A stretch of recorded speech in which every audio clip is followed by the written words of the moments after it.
without any further ado, we'll move on to the final. The World Cup Final for 2019 in Japan, in Yokohama International Stadium, which is a fantastic venue. We have England versus the Springboks. Repeat of 07. Repeat of 07, indeed. Refereed by, has to be mentioned, Jerome Garces. Yeah, that's... With Ben Skeen in the TMO, Roman Poit on the sideline, and someone else I can't remember. Yeah, but it goes to show World Rugby were just full of shite when they came out that first week. Looking at when they came out that first weekend and started giving out about the refs. And then seemed to throw Angus Gardner under the bus, who by our estimations was actually doing probably one of the better jobs himself, and Wayne Barnes were probably the two standout performers amongst the referees. Nick Berry doing well as well.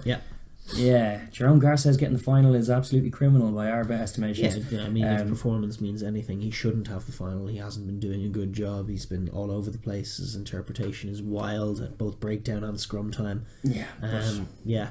So whatever. Hopefully he won't be determinative. Hopefully not. I know our South African fans are not huge Jerome Garces. I did see a funny tweet, which is correct, saying there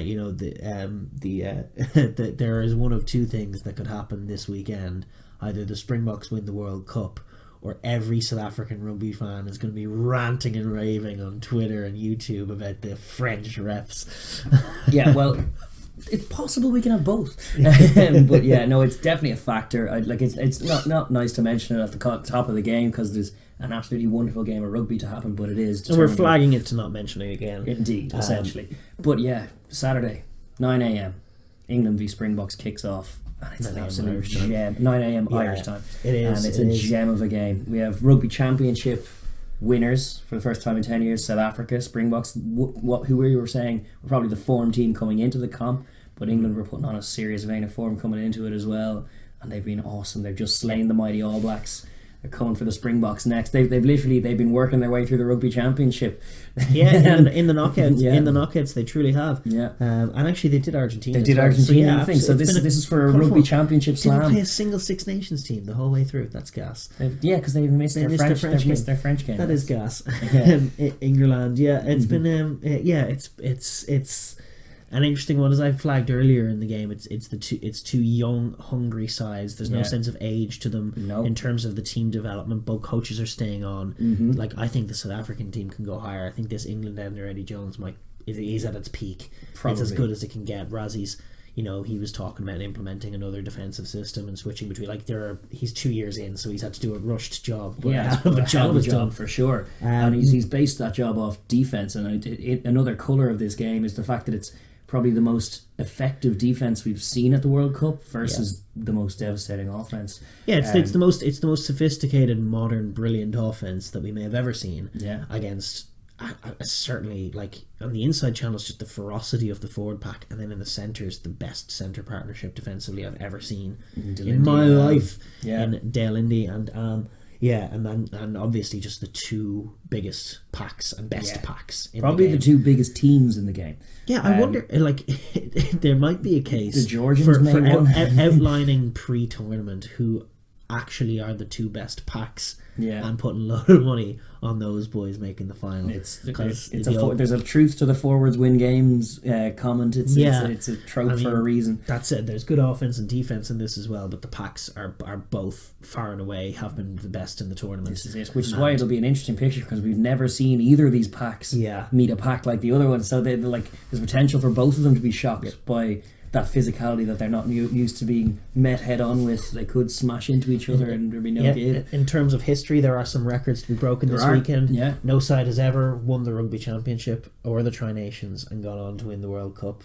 No side has ever lost a pool match and gone on to win the World Cup. Yeah. But no South African team has ever lost a World Cup final. Also, all of these are records that could be... One of them will be broken for sure. At least one. Also, in terms of history, I think they've played... Or England have been to 3 World Cup finals. Yeah. 2 against Australia, 1 against the Boks. They've won 1, lost 2. The Boks have never lost a final. They've been 2-0 so far. Yeah. It's a fantastic record. The last time they played... Who came out on top? The last time England and South Africa played. Yeah. So they were, since Razzi's taken over, it's 2-2. Yeah. So the Boks got the opening 2 in the series in June. And then the English won the dead rubber third match, where it was a bit of change personnel on both sides. Then they played last November in Twickenham, where Dale Indy, as the English May flag, was running riot through them for the whole game. He was. But it was sort of a bit of a mad game. It was shoulder gate, as you'll recall, from Owen Farrell. I recall that too. Yes, and England got a late kick to win it, but it had a sort of a weird atmosphere. Like it didn't feel like, it felt a bit more like a kickabout. It did. I mean, well, you can't really compare those either November or June test both things these to a World teams Cup final. have built so much since those meetings that this is going to take a whole new different picture for sure. England have been so good this whole tournament. Their offense has been. It's hard to overlook them. I think in most people's eyes they are favourites for this, just based on that showing. But it's tight. Like England, if you're talking traditions and you're talking history, England struggled with the Boks. They struggle because they want to play that physical bullying game, and they always do. And the Boks are one team that can match that, can meet it, match it, and sometimes outdo it. And that cannot unsettle what is a purring English offence, an English team that are playing with such pomp, such confidence, and after slaying the mighty All Blacks, they'll be feeling very, very good about their chances. Yeah, one of the things that they've been doing is playing the game on their own terms. Yes. From the very opening restart. I mean, I think if they're winning the toss, they're choosing to kick off. Yes. Such has been the prominence of what they've been doing off those restart balls. Yeah.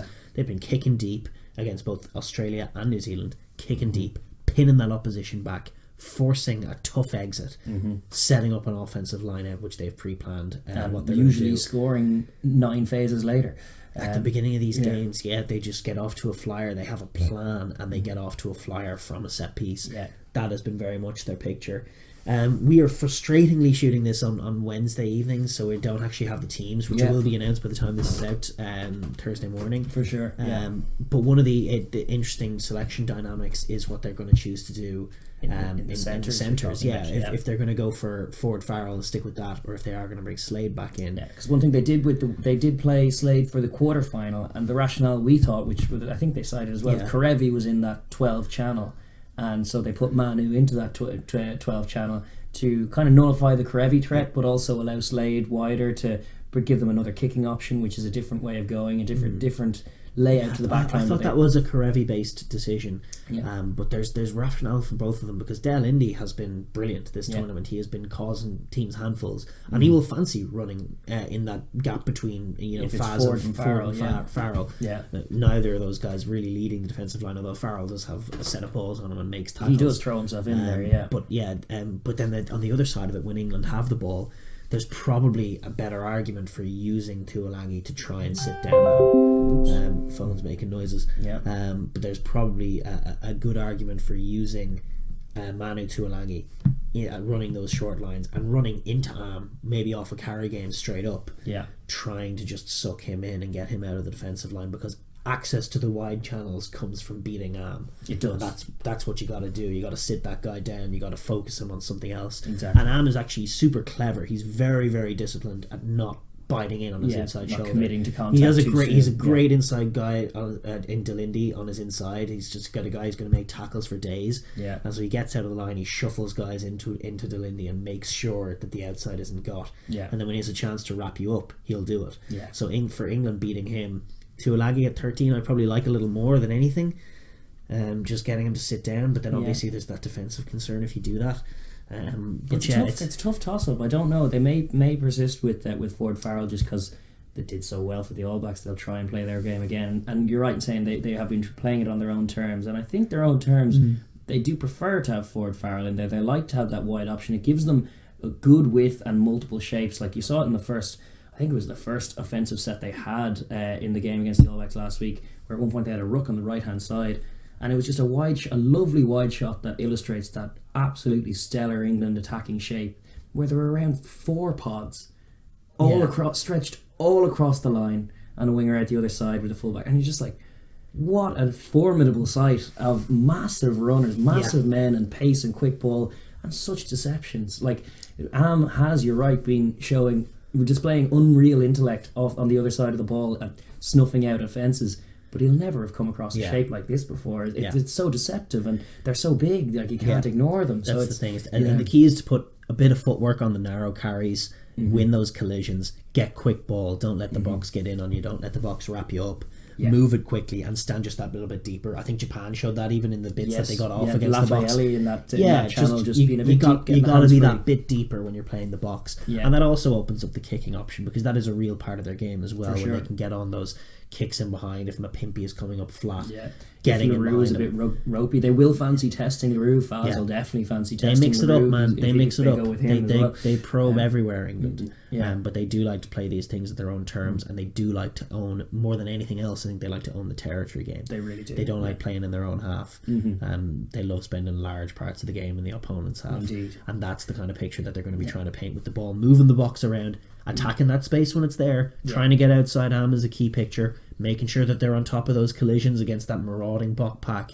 But then also, when that back three are shooting up, probing for weaknesses under the bomb, but kicking it deep, sitting, backing the D it is a more territory based game. Like they actually, like, they're a team that, it's not that they even prefer attacking or defending, they don't mind doing either, but they like to control where the ball is and where they're playing that game, whether they have it or not. They like it to be in the opposition half and them exerting the pressure, forcing the errors out of them, because they do feed off them. And they also, when they're playing that way, when they have that control, their discipline is in check. They don't struggle with that. It is a traditional weak point for them, but that's only when they get rocked off their thing and they cede control of the game. It's been a total reset for England. It's been just a perfect little innovation to really focus the minds, because the question was there is, like, when this English team goes off balance and goes off the rails, they seem to just not be able to go back on again. And so what Eddie Jones has done is discipline them to the nth degree off restarts. So if you ship a try, we know exactly what we're doing down restarts. Everything resets, and we're doing this. He has drilled it into them. And that's been perfect. And there's nothing like a clear idea to focus the mind, particularly in athletic mind, in a fever pitch moment. It's a good thing to have that reset mode. And they do. They've displayed that all tournament, and it's been a good sign of growth in really the last year and less than, which is great. That said, the English offense is at its best when it's quick. Definitely. It needs to be quick. They get this lovely tempo to them when it's all flowy, and it can't be overstated how marauding that Bok defence is when it's at its best. I mean, it's not just it's the inside back row forwards. It's really the back five of that scrum are so ferocious and dynamic and physical. So England are going to have to win those collisions. Like I say, bit of variation, bit of clever shape and deception, picking the right options, your classic English offense stuff, attacking weak soft shoulders, presenting the ball well, and making sure it stays quick. I mean, I think a lot of this game is going to be determined by what happens when England have the ball. The Boks love their defence, England love their offence. Like, whether they will smash into each other in that capacity. It's the curious picture. It really is. It is. But when the Boks have the ball, England have a job to do as well. Definitely. Like, there's been a lot of talk about the Boks can't attack and the Boks can't attack. I mean, the Boks, like, it is in recent memory, the Boks cutting them to ribbons. That's true. In South Africa last summer. Now, I know England have changed a lot since then. They really South Africa probably aren't as hot on offense as they were in that iteration. But that said, they can move the ball. They can absolutely move the ball. They have some weapons in the wings. If they can just get that faff rhythm going, it becomes a much more difficult picture for you. And I tell you, Johnny May has his hands full with Ches and Colby. They're now fit Ches and Colby, because one-on-one, that's always the an guy option. will turn anyone, any man. He will turn them in a phone booth. And a job will have to be done in the centres. They did an excellent job of cutting off that outside channel against the All Blacks. They did bring similar line speed and pressure, but you can only do that only do that off dominant hits again. So much will come, like when they're with the ball, they want to win collisions to increase the speed. When they don't have the ball, they want to win collisions to slow down that tempo and force kicks out of this Boks team. Get the ball back. I wonder if they might shift Tuolangi in a bit. Like against the All Blacks, there was this great picture when the All Blacks got a couple of momentum driving plays, and then Tuolangi shot out and shut down the outside, and Moanga trucked it up, and then they stole it. Because I tell you, their jackal game is lethal. I mean, the amount of turnovers against the All Blacks, the amount of turnovers. I think it was like 19. I think it was 19 turnovers in the game against the All Blacks.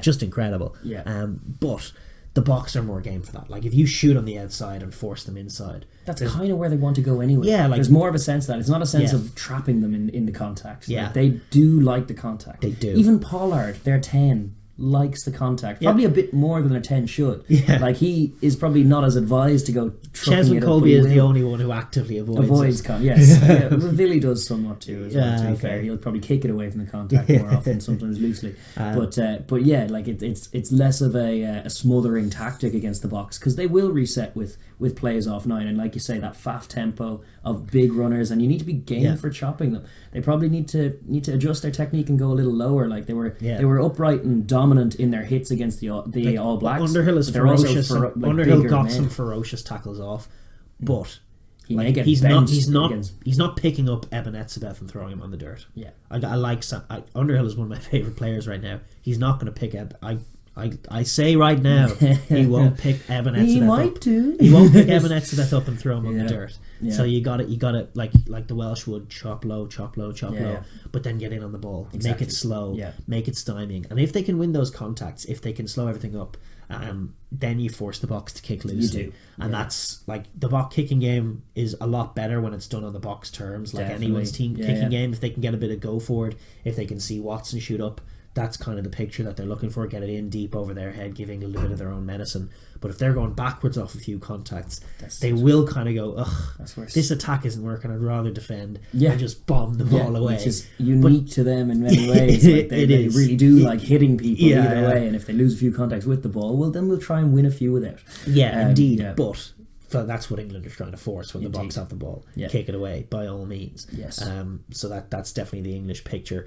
They do have to be alert to those high balls. Watson does have to be alert to the kicks that are going to be coming in over his head. Not getting trapped by that. But there's one man we haven't mentioned who is so key to it all for England, is Maro Itoje. The best player in the world. I would agree. He's so good. He's like, as we said, he's an 80-minute man, but not just that. He's like an all-tournament 80-minute man. He will just do 80 minutes. He's week after week after week. An incredibly freakish athlete and a super smart operator. And a playmaker. Super smart operator. He makes crucial plays at crucial times. Time and time again. He's the guy who's going to get the big steals and the big jackals. And that is one of the funnest dynamics, is whether the Boks have the ball or England have the ball, is Maro Itoje's ability to stymie what the Boks are doing.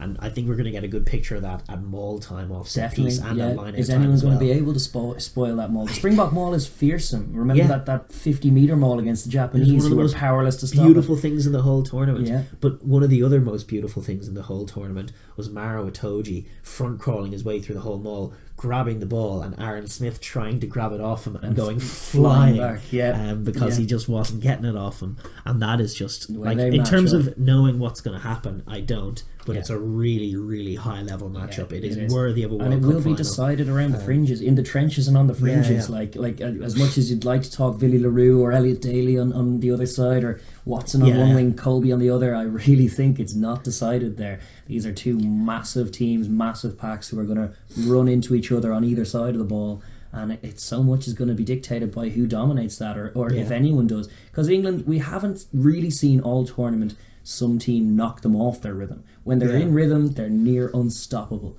But if they're knocked off it, what happens then? And we'll pivot on to one thing that will be crucial, is the set piece. That, like, as illustrative of the fact that it will be decided by the forwards who do win this game, the set piece is going to be vital for that. And at scrum time, we have two intense, aggressive scrums in both the England scrum, which has been awesome all tournament, imperious really, and the Boks scrum that has been, like, the Boks 2 scrums, or nearly 2 scrums, because they with their 6-2 split, they're bringing on a world-class scrum off the bench too. Very, very tough to call. Both will be going for aggressive. Maybe it's my own bias showing, but Beeston to where it doesn't lose scrums. But Sinclair's a tough mother. He is. But all of those English Jamie George is a big ferocious. It's one area beyond any other when the elite are at it that I like experience. And I like Beeston to where in there. You do. Well, how could you not? But like that guy can scrummage. Yes, he can. And he is, like, they're delivering big scrums in big moments. They are consistently. They have such heft in the whole pack as well. Like their engine room is providing such grunt from behind. And similarly with England, they are two colossal scrums meeting. And I tell you what, don't scrum for parity. Neither of them. No, neither of them scrum for parity. But France, like Lou said, I like Costinger is super aggressive. He's also super strong. So if he can get low, like if if he can have the discipline to have the respect of Beast and Tawera, because if he's trying to drive him into the dirt, I suspect he's going upward. Possibly, he's getting driven up. Like Beast is too clever. Yeah, he's seen more than Beast. Is That's too one good. thing And that the other is thing, valuable. The other in thing props, that Beast is a deadlifting freak. Yeah. Like he might be the strongest prop in the world. I mean, we've seen the footage of the just holding the guy up. Oh yeah, as he's pivoting around. Yeah, he is freaky strong. He is, I don't know if Kyle Sinclair is shoving him into the dirt that easily. No. No. So yeah, I suspect that's just going to be a bad picture for Kyle. But if he can lock it down, he is strong enough to lock down a scrum. Yes. And then on the other side, you have Mako Vunipola, who is a phenomenal scrummager, against Franz Malherbe, who is okay. You know, he's not. He's a very strong scrummager. He's a very strong scrummager. He's a very big unit. Mm-hmm. But Mako Vunipola is one of the best loose head scrummagers out there. Yeah. So that's a fun picture as well. And in terms of how it's going to go, your guess is as good as mine. It's true. But it's definitely worth watching, definitely and it definitely will be determinative. Yeah. If a team gets an edge in that area at all, that could be the winning of the pride, game. Like you don't like to see exactly. it. Yeah. The Boks would not like to be losing scrums. And similarly, the English would be seeing a bit of red if they're going their scrums going down or backwards. That's it. That's emasculating. One thing I do like is the Bok bench scrum. Well, this is it. Like you're talking Mako Vunipola, the Boks are rolling out their first choice Saracen off the bench in Vincent Koch. Yeah. And it's like Vincent Koch and Stephen Kitsoff are super aggressive, super good scrummagers. And as good as Joe Marler is, and Dan Cole on the other side, it is a Harlequin against a Saracen to go to Premiership. Indeed, is that matchup between Marler and Koch.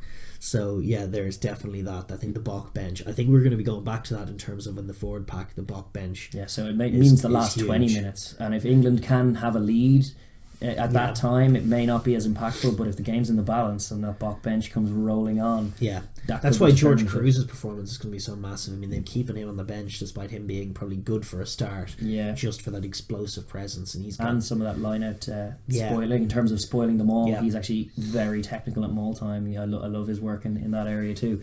But Laws has been excellent. Do you see anybody like I think the big question is whether the likes of, I don't know what the Boks are going to do in terms of their starting locks. I get the suspicion, I've just heard whispers that they might be bringing Snyman in for Lou Diager, but they will still be going for, I dare say, their 6-2 split. Yeah. So bring it rolling on all that forward heft off the bench towards the end of the game. But I think the big dynamics are who can spoil each other's maul, who can make it messy at line out time. But I don't really see either side being disrupted. They're on their own ball in terms of actually securing possession. I just think line out time. I just think they're too imperious. Like it's whether they can spoil the maul that comes thereafter. Although like Snyman off the bench is one for pilfering a few lineouts. Itoji, we know he has all the plays in him, and one of them is a lineout steal. He can definitely do that.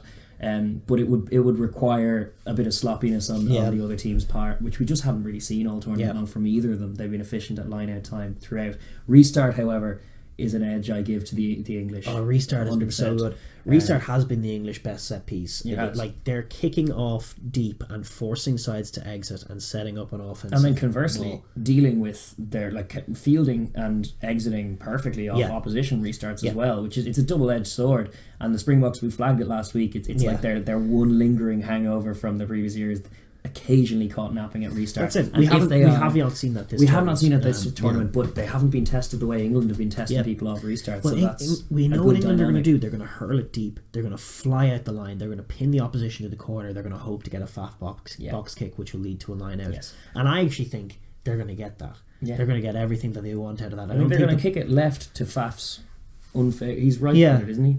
Faf. Or is he left-footed? I think Faf might be left-footed. Is he left-footed? Well, then that would have them kicking to the right. They basically kick it to the wrong side for your box kick and force you in that corner accurately, and then try and make you exit. And and I think that's going to work. I think they're going to get their offensive line out. I think the big difference maker is that the Boks like to defend a lot more than England than Australia and New Zealand do. Yes. So they might be a little more game for stopping what the English are bringing after that than either of their Southern Hemisphere counterparts. But I still don't think the English restart game has been imperious. What I think, though, on the other side of the ball is that the Boks are of a similar mould. That if it strikes a bell for them, Pollard's a beautiful kicker of a ball. They should do the exact same thing. I mean, everybody just try, but they should no goofy all black. We're trying to retain possession and we're kicking it 10 yards. We're kicking it high and deep into the very corner of the pitch. And backing Khaleesi to be the first man there to smash Khaleesi, Mapimpi, but then the whole pack are driving up after them. And then England, are you going to run it out of your own line against our defence? No, you're not. You're going to kick it right back to us. And then we have an offensive line. We have an offensive line. Yeah. So I think that's going to be the picture. Deep kicks off restarts with big marauding packs chasing them. I think both sides are going to fancy that, liking their defence. Yeah. And neither side is going to be too game for breaking out from their own 22. Probably not. So the question is just, can England would be the more likely to do that, Yeah. or off a loose kick, maybe Cheslin Colby or something. But Pollard crossfield kick from his own line, that would be something. That would be fun. But I think it unlikely. I think that in a winning scenario, if a team is two or three scores up, maybe you start seeing some of that. But probably again not, because the finals tend to be tighter affairs than all that. So exit time will be crucial, and restart similarly. Yeah, and just the accuracy of the initial kick from the fly half is important. That's as well. That's one thing that Faz have been pinpointed with. Like it's almost, you almost don't even mention it, because it's just, of course he's going to be accurate at his own Farrell. Yeah, like but it is. It's hard to overstate how tough a skill it is to do what Farrell has been doing consistently off restarts. The height and accuracy of the drop goals. I mean, like, you see guys missing drop goals in terms of for scoring efforts wildly. Professionals, guys who are paid to do it, missing them wildly from bang in front 20 metres out. Yeah. And Farrell is pinging them like 45 metres cross at an pitch, angle with perfect height. Landing in the tram lines. He's been just phenomenal. And you would need Pollard to replicate something like that, although he does have a drop goal game in him as well. He definitely does. Yeah. From the Bok perspective, when the Boks have the ball, from against this English D, what do? Well, it starts as so often with the Springboks, with big runners off Faf and Pollard. Big men trying to get quick ball by winning massive collisions. It's a simple enough game. Some people accuse it of being a bit of a boring game, but I disagree. I think it's play to your strengths, and their strengths are strength, and they love strength combined with speed, with a little bit of deception. They can't be just like a bit telegraphed and popping it up and running into two Englishmen. They're going to lose. If they can sit down a defence, first of all, they have a few different options in terms of Faf picking it, and especially if the Boks can get good offensive breakdown working for them, giving Faf some clean ball, because obviously that is your mission 1, 2 and 3 against Curry and Underhill. The 19 and Michael, and all of the them 19 turnover men, that England team. Indeed. So the Boks minding the pill is crucial. But if they can do that and generate that quick ball, then you do see that Faf picture of him just roaming a little bit around the fringes, picking the right guy. And then actually what you do see is a front line of Bok forwards in a pod off Faf, and Faf with the option to whip it in behind those guys to Pollard. And when you get that picture, Pollard is not at all averse to whipping it back across then to Leroux, or if Leroux's dropped, which I think he should be, but he won't be, for Francois staying at fullback, whoever's going to be that separate second distributor. I promise you, they are not going to be afraid to go whip, or maybe off second and third plays, whipped pass to Pollard, whipped pass out to second distributor, whip pass out to Colby, because they're just going to that matchup. That's what they're looking for as their matchup, and it requires all of those other things falling into place. They need those 2 or 3 or 4 big collisions off Faf, or even off Pollard. If it comes out and it's not quite on, he'll ship it on to Diolinde, who's like a loose forward anyway. There's security in knowing that he's there, because if it's not on the pullback pass, you can give it to him, and he will fancy his chance of trucking up. But then similarly, Pollard, if he's smuggled or surrounded, he will truck it up as if he were a 12. They're going to use Diolinde in so many different ways. They're going to use him to.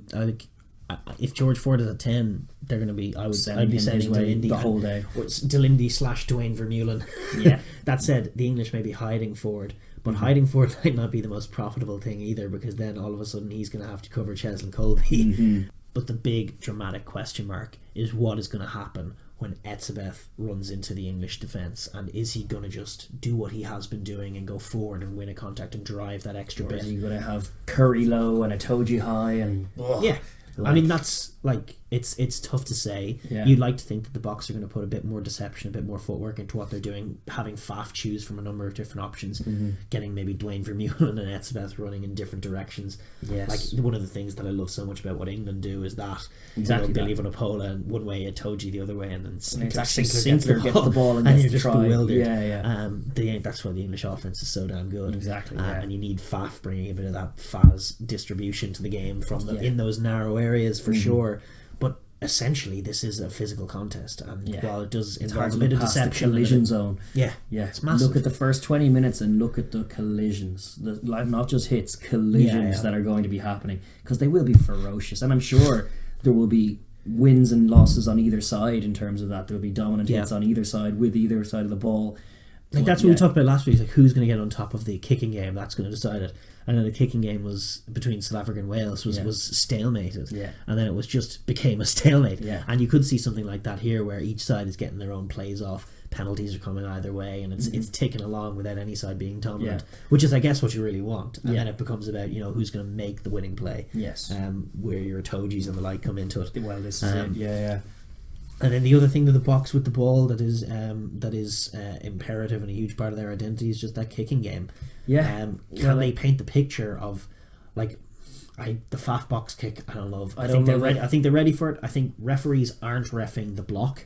No, so like the Cheslin Colby chase is just useless because he's so wee, and the English are just allowed to push him. Yeah. So he's never getting there ever. So the contestable box kick is just out of the way. And I also even in the instance that they get there, like the English have been really good under the high ball this year. They've been really good. Colby is the Boks best guy under the high ball. And he is opposite Johnny May, who's been phenomenal. Yeah, and he's taller than. Yeah, he's just, there's a vertically challenged aspect to that game, and the Boks aren't the tallest back three in the world anyway. They're not really collectively a high ball expert back three. I think if you're catching, they need to adjust their approach a little. If you're catching that back three with your kicking game, it's not going to be with a Faf box kick. You're going to catch maybe the little pendulum between Elliot Daly and Anthony Watson. That's where I would see the weakest. Yeah, the grass between those two. Yeah, I don't know the that their area for instincts. Pollard, not Faf. I think to be aiming for. Yes, Pollard or Franz Steyn if he gets a run out, which I think his form deserves. But I think absolutely deep kicks down into that right corner. You gotta give England something territory-wise. Like, this is one thing that Australia and New Zealand just fell into the trap of not fighting back with a bit of territory game of their own. Yeah. Neither side had a fucking clue how to deal with what England were bringing, and they were both baffled and powerless when presented with the game just being in their own half for the whole damn thing. Yeah. So I think from the Boks perspective, you got to fight fire with fire a little bit. You got to be accurate with your kicking. Like you said with the restarts, go deep. Similarly in the multi-phase, if you're exiting, take it through a few phases by all means, but try and find grass. Because Pollard has a huge boot. South Africans in general have quite a ridiculous relationship with kicking a ball, where they seem to have 10 yards on average over the rest of the world. Use that. Try and kick yourselves into the right areas, because that will frustrate England. If you can couple that with winning a few contacts on either side of the ball, asking a few questions with both around the fringes, but in the centres too, running off Pollard. And then obviously that set piece, scrums and mauls. It's very much it's simple Springbok rugby. I love how Razzie's brought it back and dialed it all, because there was a lot of nonsense going on before he got there, and it's much more clear and focused. But this is the biggest test and the biggest game on the biggest stage for them, and it's whether they can actually implement that. Can they force that on this England team? Remains to be seen. And then when they're defending, can they impose themselves like they've been doing? Defence is the biggest thing. Yeah, defence is the biggest thing. Like, if you want to look back at your old history, 1995 Rugby World Cup Final, what wins the World whole Cups. Narrative of that whole bloody tournament was Jonah Lomu this, Jonah Lomu that, and rightly so. He was Jonah fucking Lomu. The Boks tackled him out of the game and won the World Cup. Yeah, and if that's not a lesson in terms of how what the Bok mentality is in these games, I don't know what is. Yeah, for the Bok defence, the equation is simple. It's slow England down. I mean, what they did against Japan in both of those games, like you saw the difference between like a confident offensive team playing very pretty rugby, and then all of a sudden when they're not allowed to do what they want to do, it's just a very different picture. And while the Japanese are so wee that it is a different context, where Ebenezer is just hugging a guy and picking him up and just dragging him backwards. But it is that sense of, you're not going to be able to get your clean ball Ben Youngs, because all of a sudden your guy's going backwards. Courtney Law is going marauding into contacts, but he's being met by the likes of Peter Steph du Toit, getting driven backwards into the dirt.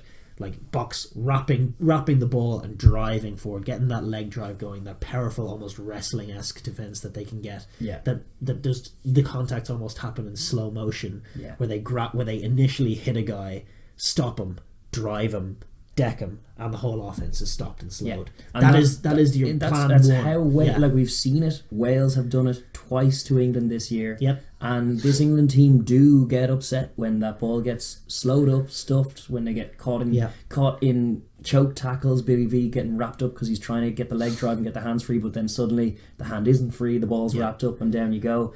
The Boks feel well placed to implement some of those plays, and they should be trying for them, and they will be trying for them. And then even with that 6-2 split, the bench will have a part to play. We haven't even mentioned off the bench bringing Francois Lowe to come in and again target that ball. Yeah, Francois Lowe is one of the best players out there right now. Indeed, and he's like his steal game is incredible. Yeah. He's also got that fun dynamic going on where Underhill is his understudy. Yes, I definitely think if it gets tight, I give advantage Boks just for that bench. Yeah, like as good as the if it's tight and slow. Yeah, that's a Bok game more than an English game, because the English, like, they're big and physical and want to be dominant, but they want to be quick. They generally want to be quicker than this Bok team. This Bok team are quite comfortable when the game gets slow, and that's what they're trying to do on defense, is to try and influence that. So mission 1 is slow it down.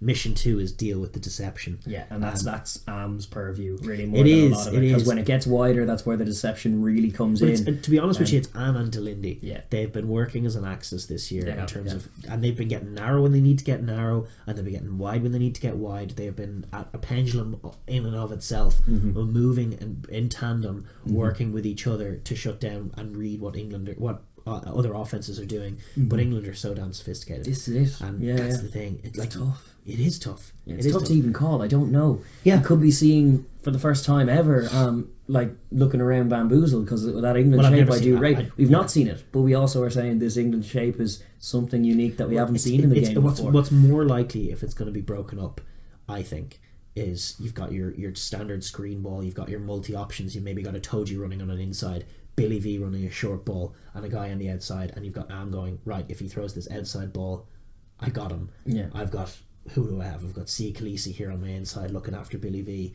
and we've got Big Peter Steff on the inside looking after Toji. So happy days. I think the picture for the English offense, the dangerous picture, is that Faz sees this and goes, all right, Billy, job is you, and Billy puts a bit of footwork on it. All of a sudden he's outside Khaleesi, and Am is turned around going, oh shit, see you missed his tackle. Yes, and then that's the picture. That the English offense can do that, because it's just forcing guys in a bit more space to have to operate on both shoulders, tackling elite players. Yeah. So and big players, big dynamic runners of football. Like even last week, we didn't even touch on it. Mako Vunipola was doing the Delindi role of hitting up off first phase off line out. Mako, the loose head prop, was carrying with pace and putting footwork on the line on it and getting them over the game line. So there's huge challenge in store for the Boks on defense. But we know their game for that. They love defending. They do. So it's like... and that's the thing. They will break England if they do it effectively. The most important pictures of this game is, first of all, where it's being played. And then second of all, what's happening when England have the ball, I think is so crucial. Yeah. But to just characterising what's going on in this game. If they're getting quick and getting wide, that's probably a losing picture for the Springboks, even if it's not yielding tries in that given time. If they're just getting quick ball at will and retaining possession at will... Yeah. There's no way you can defend that England team for 80 minutes and keep them scoreless. Like they will if that's the picture. But if they're slowed them up, if they're disrupting them, if they're winning few contacts, giving as good as they get in the contact area and slowing them up and harrying them, then it's anyone's game, because the Boks will kick penalties that are conceded in ire from anywhere, including their own half. They have long boots. And that's the thing, is we've talked this whole game and we're about to predict it, and it's so tough because we haven't seen these teams at the rest. There are two just phenomenal teams. There isn't that clear picture that there was sort of at the other games in terms of how it's going to go and how to approach it. There are certain things that both sides shouldn't do that we've gone over. There are certain areas that maybe they should look into. Boks obviously should be attacking set piece. England obviously should be standing deep and trying to get outside Am. But outside of those vagaries, it's just a question of who's winning all of these different matchups in all these different areas. And the chances are that not one side blows the other away, but both are getting plays off against each other. Couple that with the fact that it's a final and things tend to get tighter and slower in finals in general. There's a chance it'll be tit for tat. There's been a lot of chat in the week about England being foregone conclusion, I should say, and so much better than South Africa. I don't see that at all. No. I see two brilliant teams that are going to go at it hammer and tongs, and the matchup ultimately is going to be between the two giant packs and then the English offense against the South African defense. That's what's ultimately, I think, going to colour it. But as far as how it's going to go, It's so tough. There's so many little deciding factors, and most important is just what's happening in that collision zone. Yeah. Etzebeth runs into Maro Itoje. What happens? Yeah. We don't know the answer to that yet. Does the pitch explode? Maybe. Earthquakes, is there a tremor? Tsunami? We don't know. Yeah. But I mean, that is ultimately what you're looking at here. I think Yeah. in terms of just generating momentum and everything else, and then maybe like if it gets narrow, if it's all coming down there, it's just going to come down to who makes the play. I mean, last week Maro Itoje was making plays for days. Last week Francois Lowe made a play and a half in a 16-all draw to get the Boks down the P field. Practically won them the game with a big jackal play. This is true. Those moments, if the game is tight, are going to be so crucial. Yeah. And who's going to get them? Both sides have the potential to get them, so it's so damn tough. I don't know. I can't call it. You can't call it, but you must call it. Yeah, I don't know. Okay, I'll say. You know who I'm going to say. I do know. I love the Boks. So and you know what? I've been calling them to win the World Cup. You have. For you said it a from good the while. outset. Yeah. So I mean, I'll stick to the guns. I'll say the 6-2 split on the bench when it gets tight. Francois Lowe, Franco Mostert is just like, I know George Cruz is great, but I just think that, and also that front row. Wilson came off the bench for England and made a play not dissimilar to Francois Lowe's in a more dominant show. But listen, England are great. I could be wrong. Could have egg on the face next week. Yeah. But I mean, I just think that marauding Boks 6 forwards that are coming off the bench, what they could do to the scrum then. Like Kitsoff and Koch and Malcolm Marks is arguably stronger than the unreal starters, and that's just a tough matchup for sure. So you're saying, but the Boks by a score, yeah, like as in 5. Well, no, as in within 5. Okay, tight. Right. I'll colour it then. I'll say it's the other way around. I'll say England will do it by a score, to maybe a bit more, but I suspect a score like 5 or 7, maybe 8. French refs. Yeah, it could be a case of fucking French refs. But I also I'm going to go with the principle of the team that, like you saying, make the plays but find the tries. And I see more tries in this England team. I certainly see more avenues for scoring tries in this England team. So if it comes down to that tight affair, I think it'll be the English who find the try, find the tempo, find the score. And take it on that basis. But I do think either way, with either of those results, it'll be a tight contest for most of the game, and it will come down to 1 or 2 key moments in that second half to go and win the game. Yeah. And I also see a hell of a lot of playmakers in that. Like you're talking about the rotation, but those English starters are playmaking for days. You have Itoje, Mako, George Cruz coming off the bench, but Courtney Laws makes plays, Billy Vunipola. Both of those flankers. Haven't even mentioned the Johnny May tries. Johnny May tries that have been a feature, a staple part of an English diet is a Johnny May try. Jamie George, how good has he been? Bumping off Brodie Retallick last week. This is true. Yeah, so many insane players in this game. We could go through the whole 46. We could. You may have to bear with it, but I think we're going to say that. So you're calling Boks. I'll say England. Yeah, but we really don't know. We really don't know. And they are 2 deserving finalists. They are. Absolute monstrous packs. It's going to be ferocious, and I'm looking forward to it. Awesome. Do not miss it. Do not miss it. No, not for anything. This is the World Cup final, baby. This is the biggest game for the next 4 years. Yeah. And 2 worthy finalists, hungry, awesome teams playing awesome footy. Nothing but respect and love for both of them.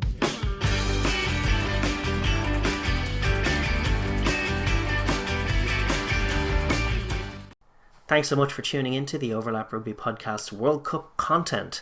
If you enjoyed that video, please feel free to subscribe and comment down below, as well as share with your friends. Thanks.